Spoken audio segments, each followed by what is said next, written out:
So a few months ago, Hiboy sent me the P7 to test out, and for the last couple months, I've been doing extensive testing on the bike to test its durability, battery life, and value.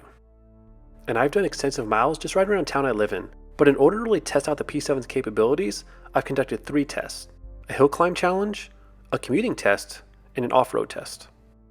But before we get into the tests themselves, let's go over the basics of the P7. So the P7 is a Class 3 electric bike that's labeled in the commuter category. It has 27.5-inch wheels, a 9-speed drivetrain, and knobby tires.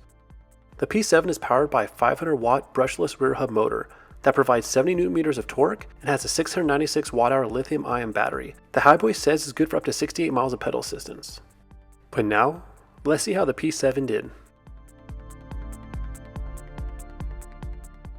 One of the main selling points of electric bikes is the ability to pedal up hills that would normally be exhausting on an analog bike. So in order to test that out, I decided to take the bike to Dictionary Hill, which is one of the most infamous steep climbs in all of San Diego. Specifically, I was going to take the P7 to the Apple Street climb, which has an average grade of 21% and a max grade of 28%. So let's see how it went. So what we're going to do now is we're going to attempt to climb up one of the steepest hills in San Diego. So, in case you're wondering how steep this hill actually is, has a max grade of 28 degrees, and we're going to see how the Hiboy does using a climbing gear and level 5. So here we go.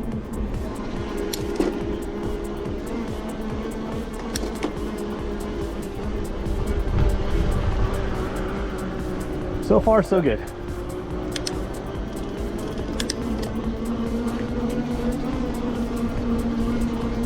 Okay, we're doing 13 miles an hour. There we go. Doing 11 miles an hour. It's pretty incredible how well it's doing. So far, I haven't done the steepest part yet, though. So those hills right there were about 22 degrees. Now we're going to be doing the 28 degree hill. Here we go.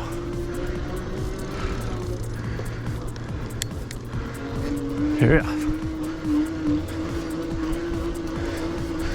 9 miles an hour.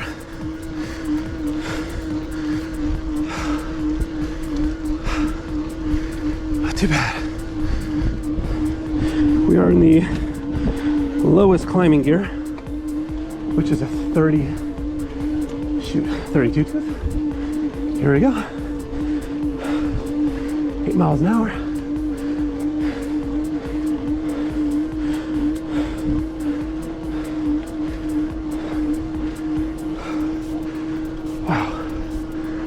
Just like that, we were at the top. It wasn't too bad, actually. Obviously super steep, but we made it. So as you just saw, the P7 did fantastic on the climb. The bike was able to attack this climb without too much drama or effort, and it also appears that the P7 is able to handle much more than the claimed max climbing ability, which Hiboy claims is 20%.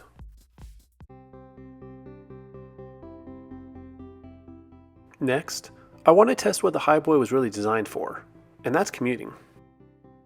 So for my test loop, I decided to run my old commuting route from where I used to live to a shopping center which is located just a couple blocks from my job.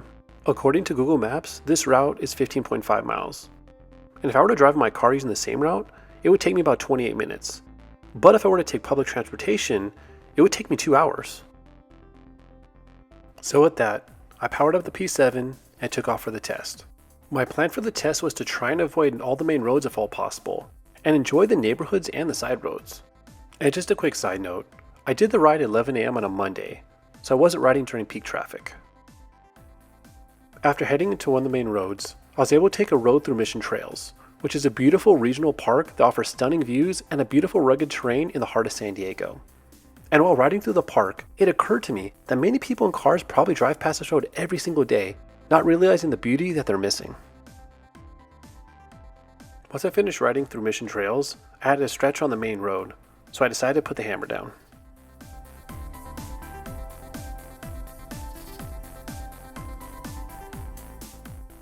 After about 2 or 3 miles, I went back into the neighborhoods to enjoy San Diego's infamous perfect weather. So far, I was about 8 miles into my ride, and the bike was performing flawlessly. The next section took me to the backside of the all-new Snapdragon Stadium, which is the home of the San Diego State Aztecs. While riding along the road and crossing over the freeway, I remember that there was a little hidden bike path that just saved me a bunch of unnecessary climbing. So I hopped onto the bike path and rode along the freeway up to Kearney Mesa. After heading through a couple stoplights, I turned for my last stretch to the final destination. While riding, I was surprised how good I felt. Not just physically, but how at ease I was. Usually when I have to drive in my car, I'm very tense and I'm just not enjoying myself. But riding the bike was a lot of fun, but most importantly, it was relaxing. It's not to say that riding a bike on the streets can't be stressful, but having the ability to take side routes, ride through neighborhoods, and just pedal along with a smile on your face is really what biking's all about. So after 15.3 miles and over 1,000 feet of climbing, I had reached my destination. It had only taken me about 57 minutes to get there, and the bike still had over 80% of the battery left. I felt fresh, and I easily could have pedaled another 15 miles like nothing. So the last test that I wanted to do was to take the P7 off-road. I want to do this test for a couple of reasons. First is that the bike does come with knobby tires, which to me implies that the bike has the ability to go off-road. Second was to test the durability of the bike itself. Now admittedly, I rode the bike more aggressively and on trails and jumps that most people wouldn't even consider taking this bike on. And while you can tell this bike isn't designed for this type of off-roading, I was actually surprised how fast it was and the punishment it could take. Now would I ride this bike like this all the time? Absolutely not.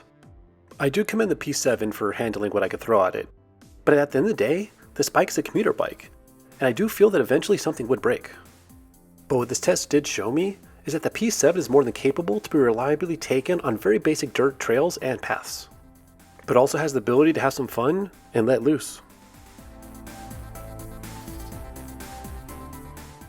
So I was pleasantly surprised by the Hiboy.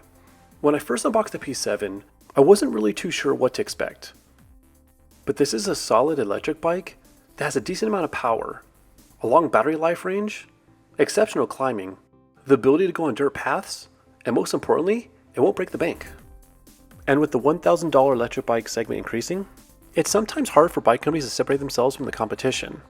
But I generally think the Hiboy's done a great job in the design and build quality of this bike for its segment.